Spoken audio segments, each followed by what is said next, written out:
Buenas tardes. Vamos tomando asiento, por favor. Dos cosas muy rápidas antes de las intervenciones de la tarde, que van a ser muy cortitas, a cargo de Conchi Baraja, de Autoridad de Gestión del POCTEFA, y de Emily Lalán, Secretaría Conjunta también de POCTEFA. Una es que os están repartiendo las compañeras unas encuestas que nos gustaría que nos dejarais completadas antes de salir, y la otra es que a las 4 de la tarde la sala tiene que estar completamente libre. Entonces, las presentaciones son cortas y luego vamos a tener bastante tiempo para preguntas. Probablemente igual hasta terminemos antes, pero en el caso de que no sea así, en ese momento tendremos que dejar ya las dudas. Ya os dejo ahora con Conchi y con Emily. Gracias. Vamos a hablar de antifraude ahora.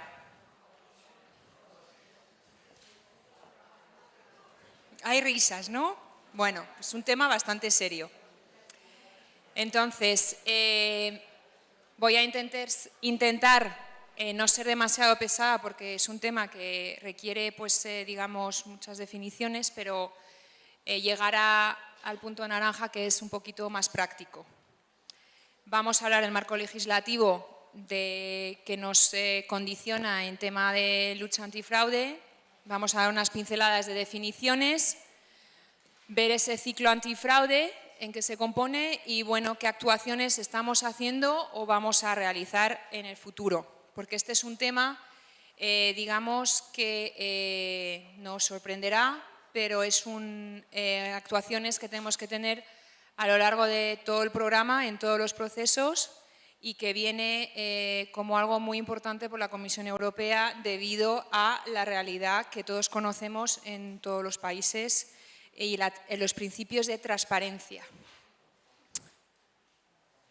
Bien, entonces, el marco legislativo en el que se enmarca, digamos, todas estas actuaciones está regulado por el Tratado de Europa, en el que hay un artículo, el 325, sobre el cual, pues, se describe que se combatirá el fraude y cualquier otra actividad ilegal que perjudique a los intereses financieros de la Unión y de los Estados miembros de la Unión, por supuesto. Tenemos entonces que comprometernos en este sentido toda actividad ilegal que afecte a los intereses financieros, poniendo medidas de efecto disuasorio y que ofrezcan una protección eficaz en los Estados miembros. Al final, los Estados miembros somos nosotros, que somos ciudadanos contribuyentes. Los Estados miembros tendrán que adoptar para combatir el fraude que afecta a estos intereses financieros esas medidas dentro de lo posible. Concretamente, dentro del Reglamento 1303-2013, que regula el FEDER de nuestro programa POCTEFA, hay una definición de irregularidad que consiste en un incumplimiento del derecho de la Unión Europea o del derecho nacional o local relativo a su aplicación. Este incumplimiento puede ser derivado de un acto o de una omisión de un operador económico que participe en la ejecución de estos fondos. Este incumplimiento tiene o puede tener un efecto perjudicial en el presupuesto de la Unión Europea, simplemente dando un FEDER que es indebido y, por supuesto, se le está quitando a otro socio ese FEDER. En irregularidad se habla de intencionalidad, de negligencia o de desconocimiento. Entonces, aquí el límite entre la irregularidad y el fraude está en la palabra clave, que es intencionalidad. Entonces, hay irregularidades dentro de la certificación de los gastos, pues porque no se ha cumplido una cláusula concreta de contratación pública o, por ejemplo, se estima que los medios de comunicación del programa son insuficientes. Entonces, se va a convertir en una irregularidad que tenemos que corregir. Pero es diferente cuando le añadimos la marca de intencionalidad. Entonces, estamos hablando de matices muy finos, pero muy importantes. Entonces, el fraude conlleva intencionalidad. Entrando en esa intencionalidad, lo declinamos como que puede haber una sospecha de fraude. De ahí la obligación a todos los niveles del proceso del programa de, digamos, cuando hay una sospecha de fraude, hacer algo con ello. Esta irregularidad que da lugar a la incoacción de un procedimiento administrativo judicial, ya sea a nivel nacional o local o de una institución, para determinar la existencia de un comportamiento intencionado de un fraude. Hay que comunicarlo. Entonces, no tenemos todavía un sistema, digamos, totalmente definido en estos ámbitos, pero cada vez más las administraciones públicas, y existe un Servicio Nacional de Coordinación Antifraude a nivel del Estado español, que se llama el SNCA, cuyas funciones pues, son de crear y poner en marcha procedimientos de actuación para que la ciudadanía, y concretamente aquí en programas que se están llevando con fondos públicos, haya canales para remontar esa información y tratar esas sospechas de fraude. Lo que ahora conocemos y que realmente ponemos en aplicación y está funcionando es toda la información que remontamos en la OLAF, y eso existe, la Oficina Europea de Lucha contra el Fraude. Pero se está desarrollando muchos más canales para que, digamos, haya una prevención y unos recursos para poder subir la información y luego actuar. Y también se está investigando en materia de fraude en fondos europeos, porque entramos también en sistemas que pueden llevar a hacer funcionar varios países juntos. Bien, aquí se describen las actuaciones de la SNCA. Esta información que está recogida por el ministerio que me ha pasado toda esta información. Se están estableciendo convenios, unas estrategias, irán a más según se desarrolle el tiempo.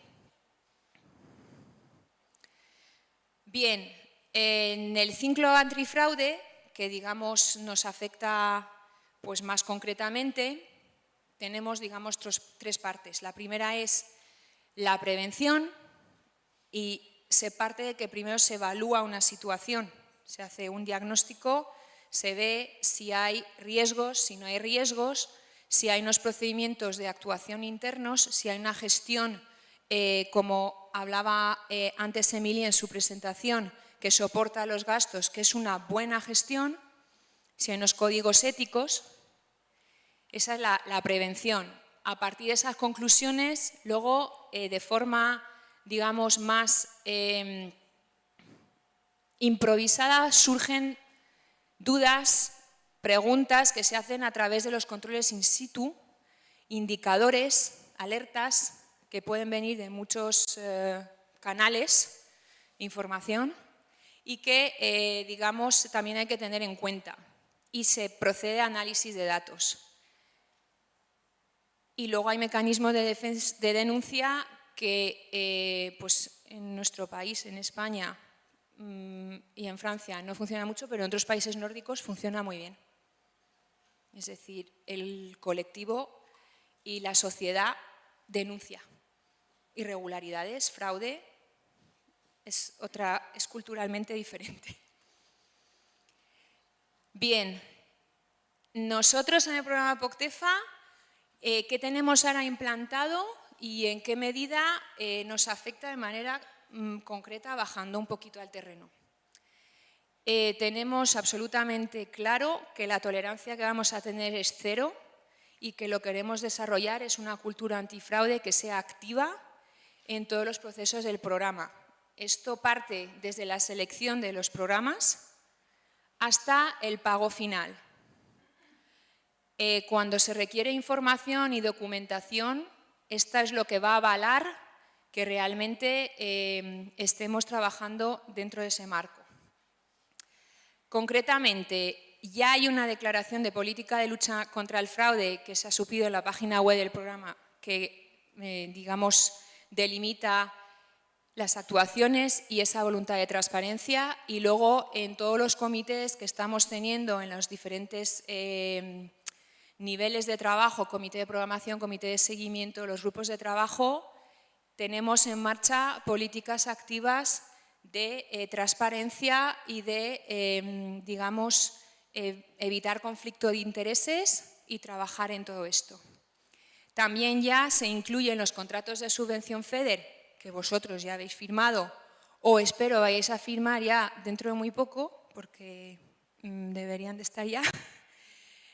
Esos que todavía no habéis remitido toda la información que está requerida, ya de paso ahora se me ocurre decíroslo. Ya existe este anexo que utiliza el modelo recomendado por la Comisión Europea en una nota que ha emitido que detalla, digamos, qué actuaciones se pueden tener en cuenta. Bien, esto es inmediato, está en marcha, solo puede ir a más, para que lo tengamos presente y, digamos, como fondo de actuación dentro de las diferentes actuaciones que estamos llevando a cabo.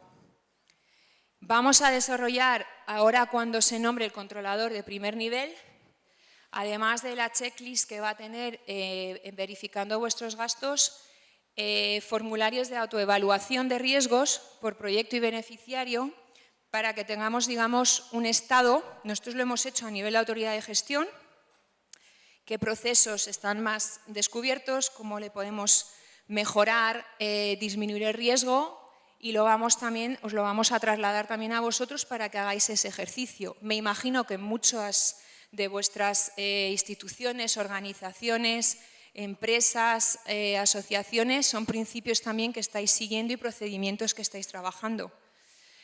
Pero se pedirá, lo estamos esperando a que llegue el controlador de primer nivel, para desarrollar algo que sea ágil y que cumpla también con los objetivos. Nos ayudará a nosotros a poder un poco pilotar los proyectos y posibles montajes o áreas en las que veamos que a lo mejor haya que reforzar, digamos, ciertas actuaciones. De esa manera estamos también evitando futuras correcciones, futuras irregularidades, etcétera. Con lo cual estamos haciendo que nuestros procedimientos sean más sólidos y al final el proceso, el flujo también esté más limpio, tengamos menos recursos de controles, que al final eso también es un gasto de todos, y que el pago al final sea, pues, como cuando quieres hacer algo, lo hagas bien a la primera. Y acciones que podremos llevar a cabo por la autoridad de gestión de forma puntual, eso lo estamos también definiendo, porque también nosotros como autoridad de gestión tenemos una obligación de control interno y de evaluación interna que nos pide también la comisión de nuestros procedimientos y de qué hacemos llevar a cabo en las diferentes etapas del proceso del programa. Bien, y aquí he hecho un poco una lista así de ejemplos concretos.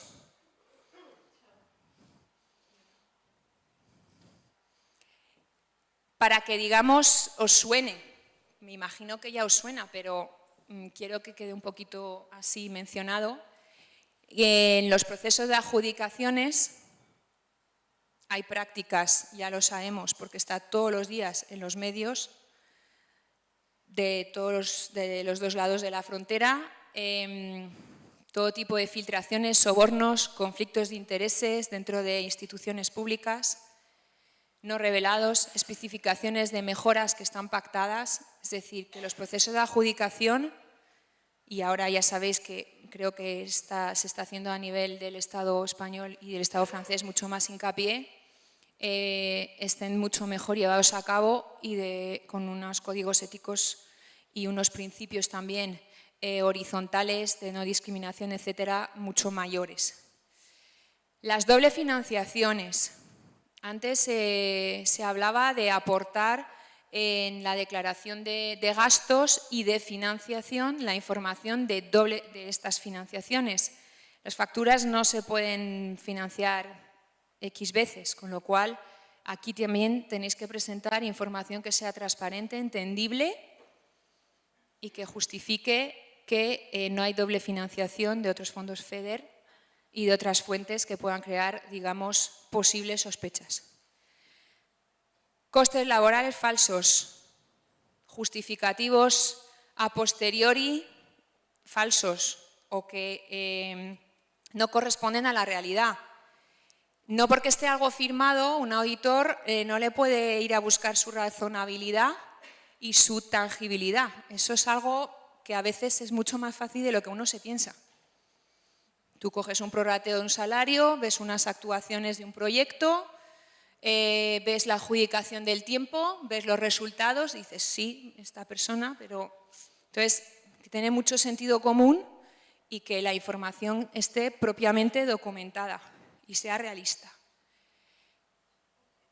Facturas falsas, duplicadas, hinchadas, es decir, que no tienen un coste razonable con el valor del mercado, y ahí también, como auditor o como coherencia, pues hay cosas que son aceptables y hay otras cosas pues que también saltan a la vista. Entonces, la razonabilidad del valor y el valor del mercado es algo importante.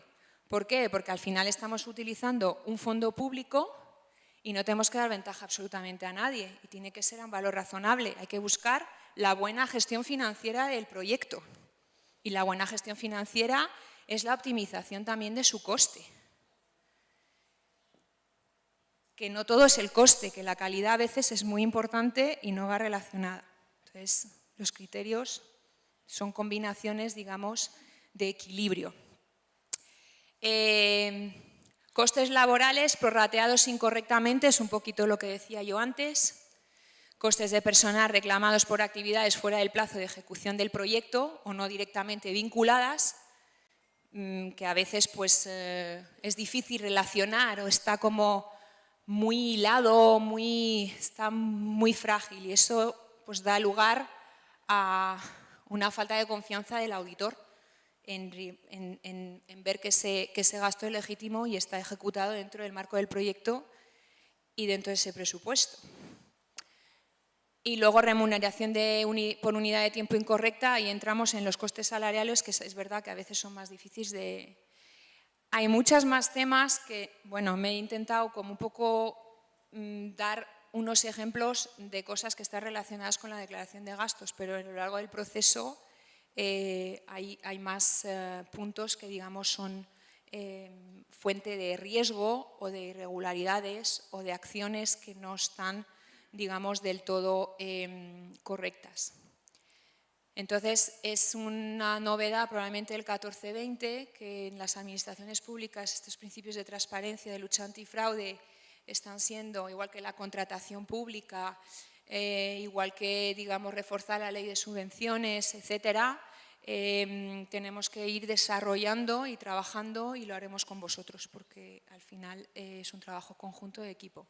Cualquier duda que tengáis en cuanto a montajes, en cuanto a, digamos, manera de documentar o elegibilidad, estamos todos para responder a vuestras preguntas y no dejarnos sorprender porque, vuelvo a repetir, la irregularidad es una negligencia, un desconocimiento y el fraude es una intencionalidad. Entonces, a veces el margen está muy ahí al límite, pero es mejor verificar que está todo conforme antes. Donc, rebonjour. Je vais vous parler des erreurs fréquentes. Ces erreurs fréquentes sont donc des irrégularités, et comme l'a expliqué Conchi, entre l'irrégularité et la fraude, c'est l'intentionnalité qui fait la différence. Sur le programme 7.13, on n'est pas allé fouiller pour savoir s'il y avait vraiment une suspicion de fraude ou pas. Moi, je pars du principe que dans 99% des cas, c'est des erreurs humaines, des maladresses. Mais je dois admettre que sur un certain nombre de cas, on a pu de temps en temps se poser la question de la bonne foi du bénéficiaire.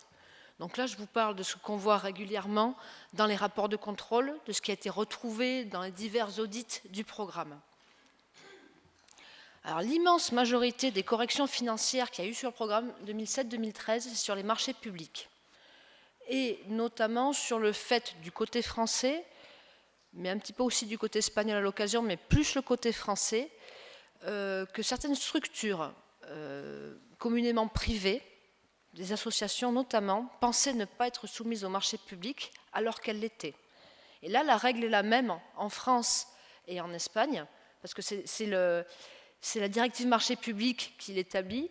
Elle dit que tout est considéré comme un organisme public, tout organisme ayant une personnalité juridique qui a été créé pour répondre à un besoin d'intérêt général, autre qu'industriel ou commercial, doté de personnalité juridique et qui reçoit majoritairement des financements publics. Sur la base de cette définition, finalement, il y a beaucoup de structures qui rentrent dans les marchés publics. D'une façon générale, comme vous recevez des fonds publics et qu'en plus ils sont à 65%, donc c'est un taux assez important sur POCTEFA, il faut garder dans l'esprit qu'il faut toujours pouvoir justifier l'achat public, dans la commande publique en général. Voy a pasar al español porque la semántica de contratación pública en francés y en español es muy difícil de pasar de uno al otro y tiene conceptos legales muy específicos. Y lo curioso es que las irregularidades que se encuentran en Francia no son nada las mismas que se encuentran en España. Y eso es por las leyes que han trasladado las directivas de contratación a nivel europeo en cada derecho francés. Del lado español encontramos muchos errores en criterios de adjudicación que se han considerado como ilegales. Y muchísimos salían por el tema de la experiencia. Y decían todos los auditores, la experiencia no se puede valorar, no se puede utilizar como criterio valorable de adjudicación. La verdad es que este punto viene de una jurisprudencia que ha hecho de tal manera que todos los auditores en España se han puesto a trabajar de esta manera. Pero es un poco más complejo y a día de hoy la nueva directiva de contratación pública dice que se puede valorar la experiencia. Eso no es un problema. No obstante, lo que no se puede hacer, y eso es valable tanto en Francia como en España, es valorar dos veces la misma cosa.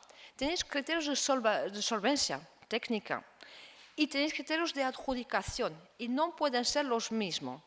Lo voy a ilustrar con un ejemplo. No podéis pedir que dentro de una prestación de servicio queréis un equipo que tenga toda la gente licenciaturas, por ejemplo, y luego volver en los criterios de adjudicación y decir, y vamos a valorarlo al que tiene el diploma más alto.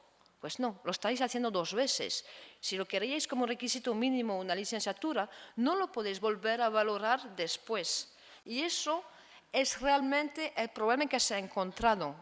Y se encuentra tanto en Francia que en España, pero es un poco lo que ha llevado a ese tema de la experiencia. Pero repito, a día de hoy en las directivas de contratación pública es posible valorar la capacidad de valorar como criterio de educación el equipo, pero en este caso nunca ponerlo en insolvencia. Eso funciona con otros casos. No obstante, a medida de prudencia y como todos los auditores no están todos al tanto, nosotros evitamos valorar la experiencia porque tenemos un cierto miedo, porque no todo, cada uno tiene su interpretación en auditorías. Entonces os digo un poco a nivel de prudencia, pero eso se va a mover en el futuro. Otro criterio que llega a dar problemas es el tema de voy a dar 5 puntos a los que me presenten mejoras. De 100 puntos, dedico 5 puntos, por ejemplo, dice, pues el que me da una cosa no prevista, pero que me gusta, pues tendrá 5 puntos. En mejoras, lo que se quejan los auditores es un poco el cajón desastre. Y en ese cajón desastre, la verdad es que si realmente os parecía importante una mejora, habrá que tenerla prevista en el pliego. Entonces consideran que eso puede falsificar por este cajón desastre, porque tampoco se entiende muy bien lo que se va por detrás de mejora, hubiera tenido que estar previsto. Entonces os desaconsejo utilizar el criterio de mejora como criterio de adjudicación. Hemos encontrado errores en contratos modificados, porque muchas veces el concepto de tengo que hacer un nuevo contrato, publicarlo, hacer una modificación, se piensa porque se supera el umbral, el valor que está indicado en el contrato. No es solo una cuestión de precio. No podéis cambiar la naturaleza del contrato que habéis licitado de lo que estaba previsto. Y voy a coger un ejemplo. Hacemos un edificio. Vuestro proyecto prevé una infraestructura y cogemos un edificio. Y dentro del plan queréis que haya 2 plantas, 3 salas, y os habéis olvidado el baño. Pues no podéis ahora licitar el baño, porque los licitadores se han presentado un contrato donde no había baño. Y uno se podía quejar y decir, pues yo soy súper experto en baño, y os hubiera hecho una propuesta estupenda con los baños. A pesar de entrar en el precio, no podéis añadir los baños al final. Es un poco la idea. Sí que hay algunas que se pueden, las modificaciones no previsibles, que podéis poner como no previsibles, se pueden poner. Tipo, pues la tierra, pensabais que lo vais a hacer de un tipo de material y al final el tipo de tierra que tenéis no los permite hacer, el estudio os lleva a hacer una otra opción. Eso no era previsible, pero en lo previsible, poner baño cuando no estaba previsto desde el inicio, eso era previsible y la comisión os pondrá una irregularidad y nosotros lo tendremos que corregir. Una cosita, en España tenéis algo que se llama y que se utiliza mucho, los contratos negociados, que son los que están hasta 60.000 euros. Algo que se olvida en España es que dentro de un negociado se negocia. O sea, muchas veces se saca la cosa, invitamos 3 empresas, estupendo, tenemos un pliego y lo adjudicamos directamente al que ha ganado más puntos. Pues os habéis olvidado la fase de negociación. Hay que decir desde el inicio en el pliego los criterios sobre los cuales vais a negociar y sobre esos puntos que tendréis que dar una fase de negociación a estas empresas. Y tampoco la ley os explica mucho cómo hacerlo de manera pragmática, lo que lleva a algunas entidades a hacer contratos abiertos para importes pequeños. Sur les marchés publics en France, donc je ne reviens pas sur le fait que certains se sont trompés et qu'ils pensaient qu'ils étaient soumis au marché public. En France, beaucoup d'irrégularités, mais alors beaucoup, sur les petits marchés sous les seuils.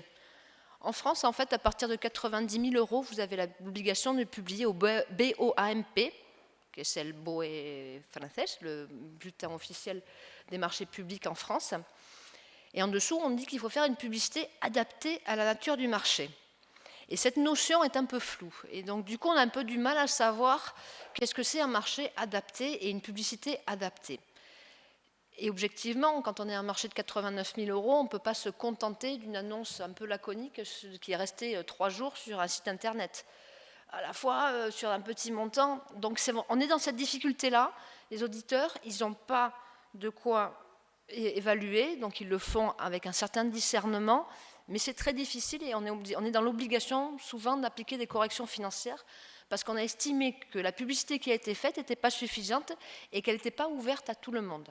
Donc si votre structure ne dispose pas d'une plateforme où les gens peuvent s'inscrire automatiquement pour dire « moi je fais je sais pas, un marché sur les sanitaires ou un marché de limpieza, de nettoyage », et s'ils ne savent pas que vous sortez un marché, ils ne vont jamais passer sur votre site internet. Donc soit vous êtes doté de ce type d'outils dans votre structure, ce qui n'est pas le cas de la majorité des structures, soit vous faites l'effort de publication au BOAMP, qui a des petites annonces qui ne coûtent pas très cher à publier et où on peut s'inscrire. Vous pouvez aussi, en tout cas, il faut vous doter d'un règlement d'achat. Si votre structure a dit, moi, je décide de faire comme ça, et dire, de temps à temps, je demanderai 3 devis. De temps à temps, je ferai une publication sur mon site internet et de temps à temps, je ferai une publication ailleurs. Si ce document, vous l'écrivez, si possible, vous le faites passer au contrôle de légalité par la préfecture et qu'après vous le publiez parce que c'est transparent, a priori, personne ne pourra venir vous dire quoi que ce soit puisque c'est transparent et que les éventuelles entreprises étaient au courant de vos règles du jeu. Donc ça, c'est un petit peu l'idée. Dotez-vous d'un règlement d'achat si vous n'en disposez pas, parce qu'à défaut de ce règlement, le contrôleur sera obligé d'avoir la tenue la plus stricte. Maintenant, la bonne nouvelle, c'est que du côté français, les seuils sont un peu plus hauts. Alors je passe sur les obligations sur l'État, ça c'est les obligations pour les collectivités locales et territoriales. On parle de publicité facultative jusqu'à 25 000 euros hors taxe. On sait bien, c'est quand même un peu plus souple. Ça ne veut pas dire absence de mise en concurrence. Ça veut dire que quand même il faut envoyer, appeler, avoir des preuves. Mais ça veut dire que vous n'avez pas l'obligation de publier. Entre 90 000 et 5 millions d'euros, on est dans la publicité obligatoire. Entre 25 000 et 90 000 euros, on est dans la publicité adaptée. Donc cette fameuse publicité. Moi, je vous encourage vraiment à utiliser les plateformes officielles parce que personne ne pourra rien vous dire là-dessus a posteriori. Ça, c'est pour les travaux, hein, c'est gros montants. Ça, c'est pour les fournitures et services. Los umbrales para los españoles son los mismos y cambian cada año casi, pero no de mucho, siguen siendo los mismos. El umbral alto del abierto. Ça, c'est pour les structures qui ne sont pas des collectivités locales en France ou l'État. Donc, ils ont, pareil, publicité adaptée, en dessous de 25 000 euros, publicité facultative. Ils ont des seuils un peu plus souples. Ces tableaux sont issus de la direction des affaires juridiques en France, qui dispose d'un site très complet avec tous les tableaux, avec les différents seuils, les différents règlements, beaucoup de recommandations.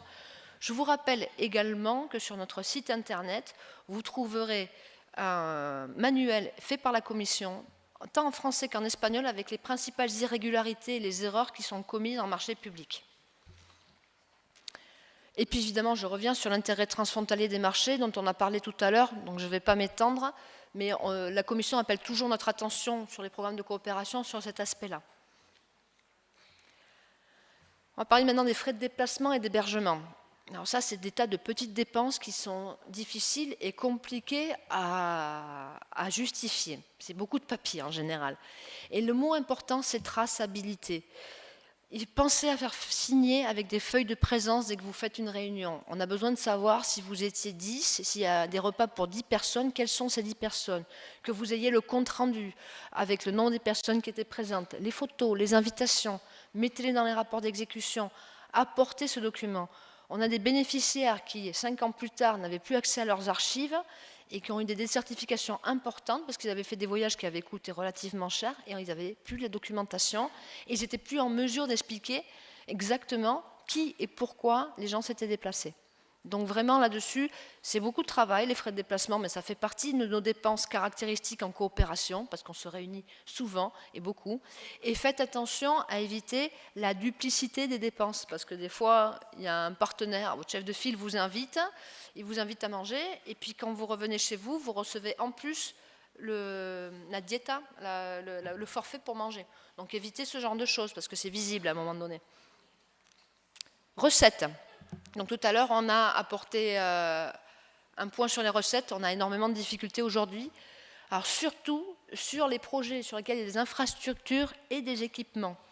On se pose beaucoup la question aujourd'hui de qu'est-ce qui se passe après. Donc quand vous avez déposé vos candidatures, on vous avait demandé si vos projets étaient générateurs de recettes pendant ou après. Et après, on vous a demandé si elles étaient estimables ou pas. Un certain nombre d'entre vous, finalement assez peu de projets, on dit qu'il y en avait après, et on se rend compte au fur et à mesure qu'il est possible, dans les projets de recherche et développement, qu'il y ait des brevets qui soient déposés, donc ils vont générer des royalties éventuellement, ou qu'il va y avoir des choses que peut-être un édifice, une infrastructure, peut-être sera loué ou pas. Aujourd'hui, ce n'est pas décidé. Vos élus, vos politiques n'ont pas dit si on allait louer l'équipement ou pas. Lorsqu'il y a des recettes qui viennent après, ce que demande la Commission, c'est qu'on fasse une projection sur 15 ans après la finalisation du projet.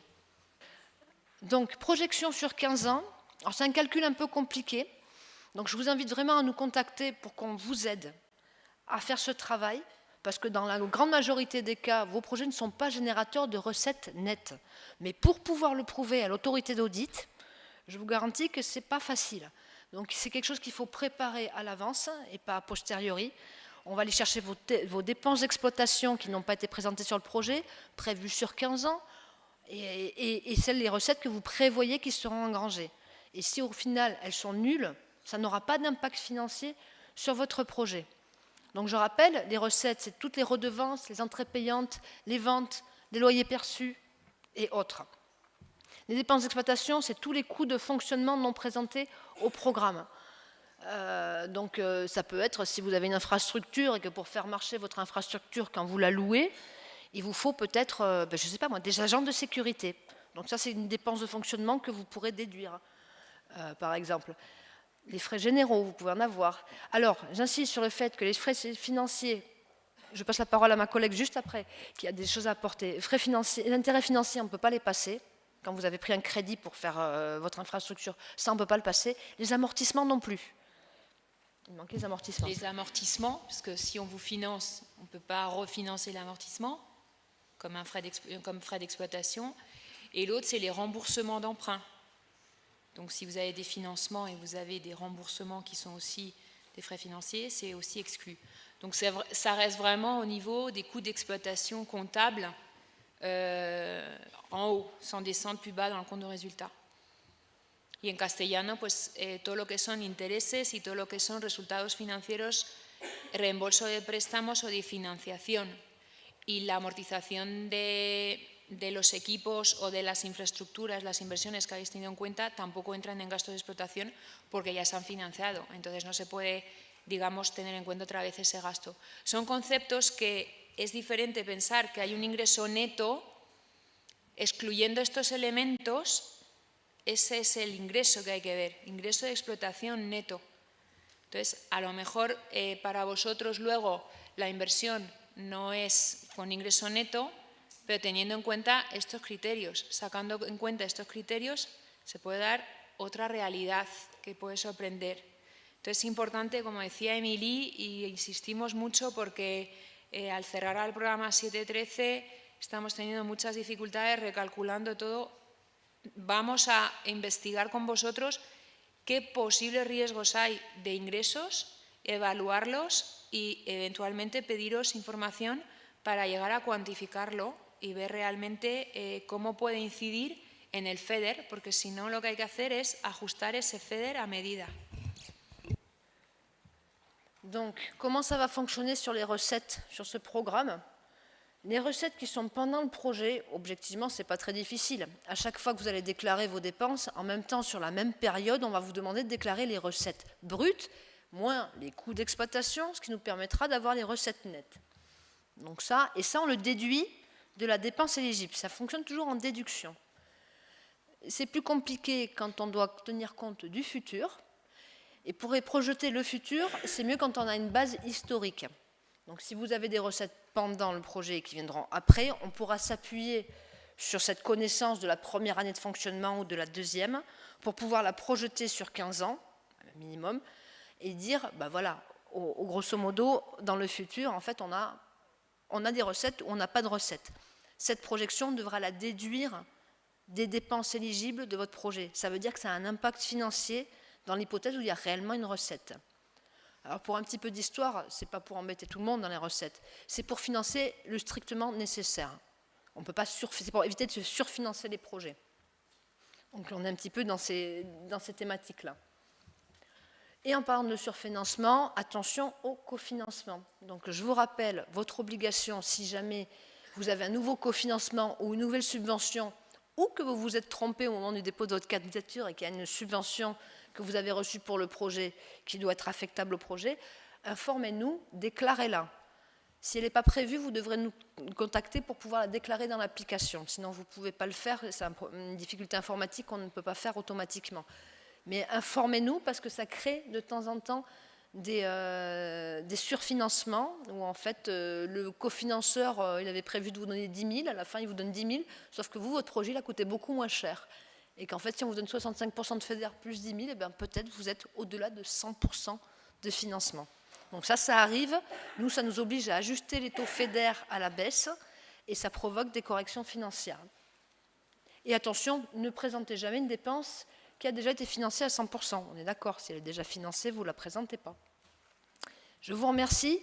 Bien, pues muchísimas gracias a todos por su asistencia. Esperamos que este seminario haya servido para resolver las dudas principales y, sobre todo, para que se queden con las ideas claras de lo que hay que hacer y, como dicen mis compañeras, cualquier duda estamos para intentar resolverla.